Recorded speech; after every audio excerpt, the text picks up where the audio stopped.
तो दोस्तों आज के इस वीडियो में मैं आपको कुछ ऐसे इंपॉर्टेंट पॉइंट बताऊंगा जिसको आपको कंसीडर मस्ट करना है जीएसटी 3B जनवरी मंथ का फाइल करने से पहले। तो फ्रेंड्स वीडियो को अंत तक जरूर अच्छी लगे तो लाइक शेयर जरूर करिएगा, चैनल को सब्सक्राइब करके ऑल पर सेट कर लीजिए ताकि आने वाले वीडियोस का नोटिफिकेशन आपको मिलती रहे। तो फ्रेंड्स आज की वीडियो में मैं आपको बताऊंगा कि जनवरी महीने में जो आप जीएसटी 3B फाइल करेंगे उसमें कुछ चीज़ें जो इंपॉर्टेंट है बहुत ही, जिसको आपको ध्यान में रखना है फाइल करने से पहले। तो फ्रेंड अभी क्या होता है, अपना आईटीसी लेने के लिए सभी टैक्स पेयर जो है अपना 2B को फॉलो करते हैं। तो कंपल्सन आ गया है जो सेक्शन 60 में AA क्लॉज आने के बाद। लेकिन अभी क्या करते हैं, टैक्स पेयर जीएसटी या 2B में जितना भी टैक्स रिफ्लेक्ट होता है टेबल वाइज वो बिल्कुल वहाँ से कॉपी करके अपने 3B में डालकर फाइल कर देते हैं। लेकिन कुछ चीज़ें इसमें गलती हो जाती है जिसके कारण आने वाले समय में जीएसटी 9 फाइल करते समय कुछ दिक्कतों का सामना करना पड़ता है। तो कुछ इंपॉर्टेंट चीज़ है जो आपको जाननी चाहिए जीएसटी 3B फाइल करते समय जनवरी महीने। तो फ्रेंड जीएसटीआर कंप्लायंस में जीएसटीआर 3B फाइल करने से पहले आपको जो सबसे इम्पोर्टेंट टेबल होता है जीएसटीआर 3B में वो होता है टेबल 4 आईटीसी का। तो आईटीसी का जो बहुत ही इम्पोर्टेंट एक टेबल है, टोटल डिटेल इसमें आईटीसी का जाता है। टेबल 4 जो होता है जो एलिजिबल आईटीसी का टेबल होता है, इसको अगर आप प्रॉपरली फाइल करें तो फ्रेंड्स अगर आप टेबल 4 को प्रॉपरली अच्छी तरह से करेक्टली फाइल करें ना, तो आपका मतलब बहुत सा कंप्लायंस जो आता है, बहुत सा नोटिसेज आते हैं, बहुत से परेशानियां जो आने वाले समय में होती है वो उससे आप निजात पा सकते हैं।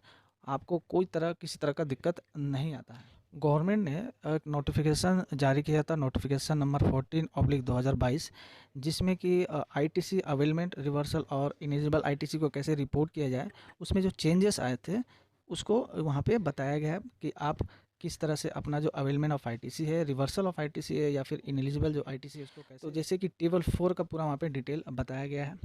जैसे कि टेबल 4 आपके सामने स्क्रीन पे देख पा रहे हैं, एलिजिबल आईटीसी का टेबल होता है।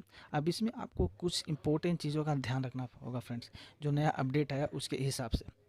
तो फ्रेंड्स सबसे पहला जो है टेबल 4 का ए, टेबल 4A में आपको देना पड़ता है आईटीसी जो अवेलेबल है आपके पास, जिसका आप आईटीसी ले सकते हैं। टेबल 4B जो होता है आईटीसी रिवर्सल का होता है, ठीक है। और टेबल C जो होता है वो नेट होता है, दोनों को लेस करने के बाद जो एलिजिबल है और जो रिवर्सल होता है उसके बाद नेट जो आपका आएगा जो आप क्लेम करोगे। तो टेबल A और टेबल B ये दो अगर समझ गए आप प्रॉपरली सही तरीके से, तो आपका कंप्लायंस रिलेटेड कोई दिक्कत नहीं आएगी। तो टेबल A हम लोग पहले देख लेते हैं। टेबल B जो कि बहुत ही इंपॉर्टेंट है, अगर ये आप समझ गए टेबल B जो है 4B ये अगर समझ गए तो आपका आधा से ज़्यादा प्रॉब्लम सॉल्व। टेबल 4 में 1 2 3 4 5 यहाँ पे टेबल दिया गया है, सब टेबल। टेबल 4A1 में import of goods, import of services, import of good और इंपोर्ट ऑफ सर्विसेज का फिगर आप यहाँ पे देते हैं, जो कि आप जो पेमेंट करते हैं वही आप इसको बाद में क्लेम करते हैं। टेबल 3 में 4A का 3 में आप देते हैं inward supply which is liable to reverse charge other than 1 and 2 above. जो ऊपर में 1 and 2 दिया गया उसको छोड़कर जो इनवर्ट सप्लाई आप रिसीव करते हैं जो कि रिवर्स चार्ज में होता है, उसका आईटीसी जो आप पे करते हैं उसका आप यहाँ पे इनपुट क्लेम करते हैं वो।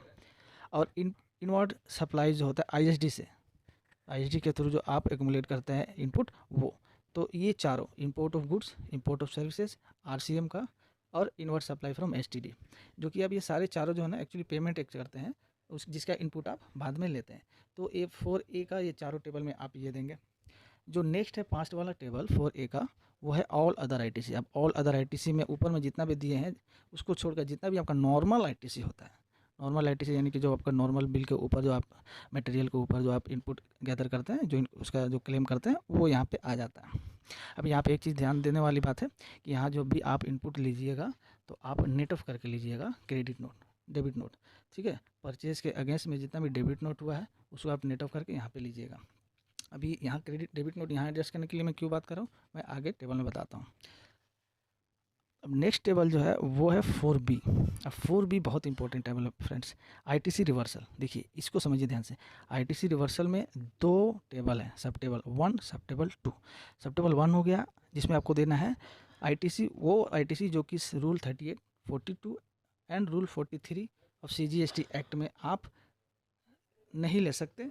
और अभी नया इंक्लूड किया गया इसमें सेक्शन 17(5) में जो आपका इन एलिजिबल 17(5) में जो आपका आईटीसी ब्लॉक है वो यहाँ पे आप डालेंगे, जितना भी आपका इन एलिजिबल आईटीसी है जो आप नहीं ले सकते। अब रिवर्सल आईटीसी में दो केस होता है ना, जो कि आप रिवर्स कर रहे हैं दो कंडीशन में, जिसका आप कभी आईटीसी ले ही नहीं सकते, यानी कि आप टोटली इन एलिजिबल है उसके लिए।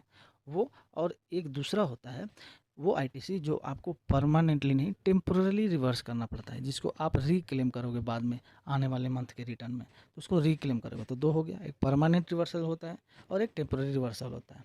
तो परमानेंट रिवर्सल होता है वही आता है 1 नंबर में, 4B का 1 में, 17(5) का हो गया, 43 सेक्शन का, सेक्शन 38, सेक्शन 42, ये सब का जो कि परमानेंट रिवर्सल है आपका इनएलिजिबल आईटीसी है, वो आप 1 में दोगे। अब 2 में जो दोगे अदर्स में, वो होता है temporary reversal. Temporary reversal of ITC कौन कौन सा हो गया, मान लीजिए सेक्शन 16 में बताया गया है कि आईटीसी लेने के लिए आपको हार्ड कॉपी लेना होता है, आपका माल रिसीव हो जाना होता है, आपका टैक्स पेमेंट हो जाना चाहिए, और आपको 180 डेज़ में पेमेंट कर देना चाहिए। तो अगर इसी में से कोई भी इस कंडीशन अगर आप फुलफ़िल नहीं करते हैं तो आप एलिजिबल नहीं होते हैं आईटीसी के लिए। तो उस केस में आप टेम्पररीली उस आईटीसी को रिवर्सल कर देंगे। समझ में आ गया? यानी कि मान लीजिए किसी वेंडर से आपने माल ख़रीदा है, वो आपके 2B में भी आ रहा है, लेकिन आपने उसको पेमेंट नहीं किया उसके बिल के अगेंस्ट में 180 डेज़ के अंदर में, या फिर अभी तक पेमेंट नहीं किया, तो वो आप एलिजिबल नहीं हो। आप उस मंथ में उस आईटीसी को नहीं ले सकते। अब उसको हो सकता है जब आप पेमेंट करोगे नेक्स्ट मंथ में, तो नेक्स्ट मंथ में लोगे। तो फॉर दैट पर्टिकुलर मंथ, उस मंथ में आप उसको रिवर्स करोगे। कहाँ पे? 4B का 2 में। अब इसको बाद में जब पेमेंट कर दोगे, मान लीजिए नेक्स्ट मंथ में, तो उस समय आप इसको रीक्लेम कर लोगे। कहाँ पे रीक्लेम करोगे? वही 4A का अदर्स आईटीसी में, 4A का 5 में। 4B का 2 में बहुत से लोग क्या करते हैं, डेबिट नोट देते हैं परचेज के अगेंस्ट में। जितना भी डेबिट नोट होता है, वो जो मैं पहले बताया था आपको कि जितना भी आप अदर्स में आईटीसी लीजिएगा, 4A का 5 में जो लेते हैं, जितना अदर्स आईटीसी है, उसमें आपको नेट ऑफ करके लेना है डेबिट नोट से। तो डेबिट नोट करने का अभी क्या करते हैं बहुत से लोग, डेबिट नोट को इसमें 4B का 2 में दिखा देते हैं, और वहाँ पे टोटल जो ग्रॉस आईटीसी होता है, नॉर्मल आईटीसी, वो दे देते हैं 4A का 5 में, और डेबिट नोट 4B का 2 में, जो कि GSTN 9 फाइल करते समय, एनुअल रिटर्न फाइल करते समय दिक्कत होती है। तो एडविजिबल यही है कि आप जितना भी नेट ऑफ करके डेबिट नोट को आईटीसी जो होगा वो ऑल अदर आईटीसी में दीजिएगा 4A का 5 में, और जो 4B का 2 है उसमें सिर्फ वही दीजिएगा जो आप टेम्पररी रिवर्स कर रहे हैं, जिसको आप रीक्लेम करेंगे आने वाले रिटर्न में। तो टेबल 4B बहुत इंपॉर्टेंट है, बस सिंपल भी है। दो ही चीज़ आपको ध्यान रखना है, परमानेंट रिवर्सल और टेम्पररी रिवर्सल। परमानेंट का 1 में दीजिएगा, टेम्पररी रिवर्सल को 2 में दीजिएगा। अब 4 का जो C है टेबल, जो नेट है, यानी कि ऊपर में जो टोटल A है और टोटल B है, दोनों का डिफरेंस, यानी कि A-B जो आएगा वो C में आ जाएगा, जो कि आपका नेट आईटीसी अवेलेबल होगा, आप उसे क्लेम कर पाएंगे। अब 4D में जो है अदर डिटेल्स में आपको देना है, मतलब आईटीसी जो कि आप रीक्लेम करेंगे, जो कि पहले आप ऑलरेडी रिवर्स कर चुके हैं टेबल 4B का 2 में, और इस मंथ आप उसको रीक्लेम कर रहे हैं, वो पोर्शन आप यहाँ पे डाल देंगे, ठीक है। और 4D का 2 में आपको देंगे इनएलिजिबल आईटीसी, जो कि 16(4) में आप इनएलिजिबल होते हैं वो, एंड आईटीसी रिस्ट्रिक्टेड जो होता है ड्यू टू POS प्रोविजंस, वो आप 4D का 2 में दे सकते हैं। जनवरी महीने में आप 3B फाइल करते समय ये टेबल 4 का जो पॉइंट्स है, इसको ज़रूर ध्यान में रख कर फाइल करिएगा। अगर इस तरह फाइल करेंगे तो आने वाले समय में कोई दिक्कत नहीं आएगी। तब इसको लेकर कोई भी अगर दिक्कत हो, आपको क्वेश्चन आईटीसी कैसे लिया जाता है, रिवर्सल क्या है, क्या को लेकर, या फिर इन एलिजिबल आईटीसी को लेकर, टेबल 4 को लेकर, 3B को लेकर, तो आप कमेंट कर सकते हैं।